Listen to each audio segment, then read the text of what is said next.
Акын Кызыл Жулдуз орденинин ийгери киелі Маңғыстаудун тумасы Есенғали Бөкенбаевдин 100 жылдыгына арналган апталыктын ачылуу салтанатына кош келдиңиз. Жаулардын жагымен суусунда өскөн Есенғали Бөкенбаев патшалык Ресей менен Кеңестик Одак тушундагы жетистиктер мен кемчиликтерди салыштыра жарлаган белгилүү акын Саттыгул Жангабыловунан да аталган.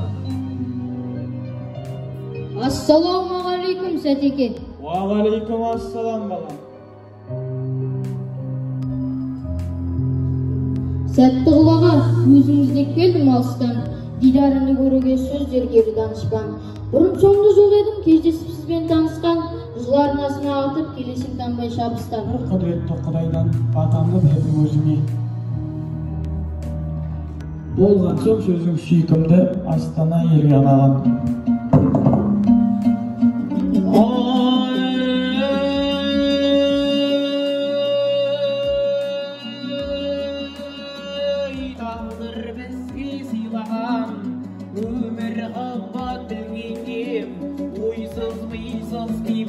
Өйтпеймес қолады тірлікте ойыңа дарып сіңгендей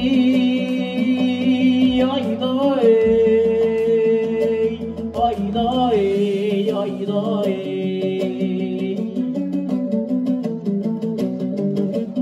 Омар Хайямнан еркін аударма.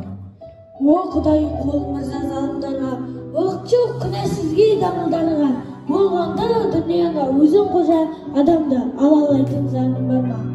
Біреуге ақыл менен арды бердің, найсапқа үйді төгіп барды бердің, ақылды парасатты ойлы адамға қасірет қайғы менен зарды бердің. Уа Құдайым, алды менен парақор басықтан сақта, көрінгенге күркететін мәжігіндік масықтан сақта, тазалықпен жүрмейтін мәңгірет насықтан сақта, жазықсызды жазғыратын қиянат қансықтан сақта. Керенал кердеңнен біз, тәкәппар меннен біз.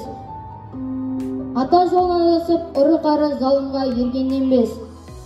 Зиянды дәрден сақта, жамандықтың бәріне сақта. Аллаху акбар.